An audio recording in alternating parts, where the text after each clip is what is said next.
नमस्कार साथियों, मैं तुषार सिंह अपने YouTube चैनल प्राइम एकेडमी में आपका स्वागत करता हूं। जी हाँ मित्रों, आज बात एक ऐसे अहम विषय पर जो आज सभी शोधार्थी या जो नेट या सेट या स्लेट एग्ज़ाम की प्रिपरेशन करते हैं।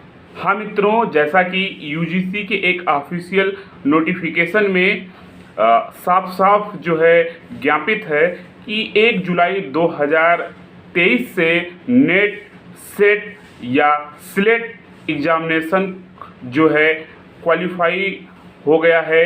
मिनिमम एलिजिबिलिटी किसी भी कॉलेज में, यूनिवर्सिटी में या किसी इंस्टीट्यूशन में असिस्टेंट प्रोफेसर के लिए। जी हाँ भाइयों, अगर आप PhD कर चुके हैं या PhD कर रहे हैं, आपके पास ना तो नेट है ना तो सेट एग्जामिनेशन आप क्वालिफाई या स्लेट एग्जामिनेशन क्वालिफाई हैं, तो आपके लिए थोड़ा सा मुसीबत की बात है या चिंता की बात है।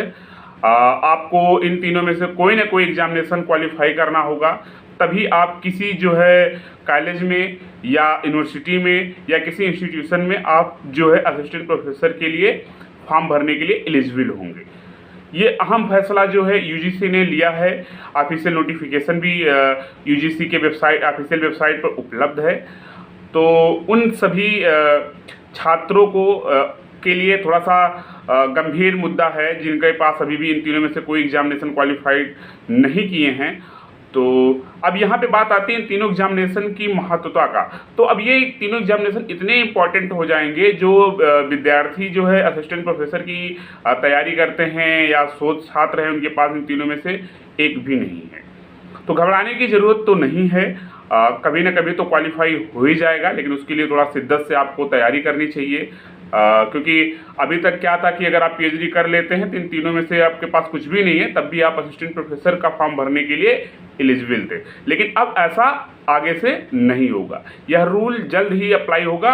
आई थिंक हो गया है, क्योंकि 1 जुलाई 2023 से ये लागू हो गया है। 30 जून को ऑफिशियल नोटिफिकेशन जो है UGC की तरफ से आ गया है। जी हाँ भाइयों, आप समझ गए होंगे कि हमारे जीवन में नेट का या सेट का, स्लेट का कितना इम्पोर्टेंस होने वाला है। ये तीनों एग्जामिनेशन में से आपके पास अगर कुछ भी क्वालिफिकेशन है तो आप असिस्टेंट प्रोफेसर का फॉर्म भर सकते हैं इजीली। लेकिन ये आप लोगों को बता दूं, ये मिनिमम अहर्ता है, यानी मिनिमम एलिजिबिलिटी है किसी कॉलेज में या यूनिवर्सिटी में या इंस्टीट्यूशन में फॉर्म भरने की। ये सिलेक्शन का कोई प्रोसीजर नहीं है कि आपने के पास नेट है या स्लेट या सेट है तो आपको डायरेक्ट रिक्रूटमेंट में रख लिया जाएगा। ये एक बेसिक क्राइटेरिया है जो आपको फुलफिल करना पड़ेगा। अगर नहीं करते तो आप फॉर्म इजीली अप्लाई नहीं कर पाएंगे। जैसा कि आप सुनते आए होंगे, चाहे वो अखबार के पेजों में या न्यूज़ चैनलों में या इत्यादि कहीं से भी आपके मन में रहा होगा कि अगर मैं PhD कर लेता हूँ तो इन तीनों में से किसी की ज़रूरत मुझे नहीं होगी। लेकिन अब ऐसा नहीं है, आगे होता रहा होगा लेकिन अब ऐसा नहीं है। तो उम्मीद करता हूं कि आप लोग जल्द से जल्द नेट की या स्लेट की या सेट की तैयारी में लग जाइए।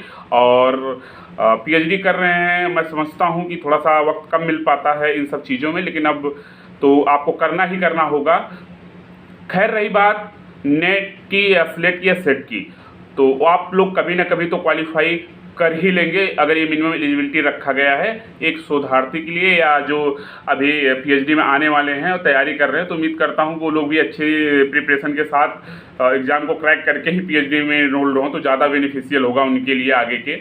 अदरवाइज ड्यूरिंग PhD आपके पास अगर नेट है नहीं है या सेट नहीं है या स्लेट नहीं है तो थोड़ा सा दिक्कतें होती हैं प्रिपरेशन में, क्योंकि टाइम बहुत लिमिट में मिलता है तैयारी करने के लिए। और कभी कभी तो बहुत सारी प्रॉब्लम्स आ जाती हैं कि हम तैयारी नहीं कर पाते हैं और हमारा एग्ज़ाम जो है क्रैक नहीं हो पाता है। तो कोशिश करिए अपने को टाइम दे के ही आइए, लेकिन इन तीनों में से कोई ना कोई एग्जामिनेशन क्वालिफाई करके आइए, जिससे कि आपके पास मिनिमम एलिजिबिलिटी कंप्लीट रहे कहीं भी असिस्टेंट प्रोफेसर बनने के लिए।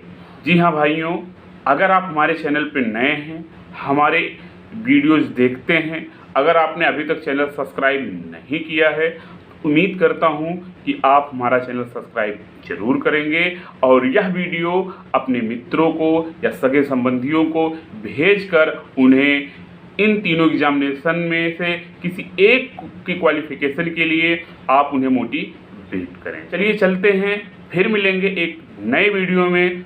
तब तक के लिए हमें अलविदा दीजिए। जय हिंद, जय भारत।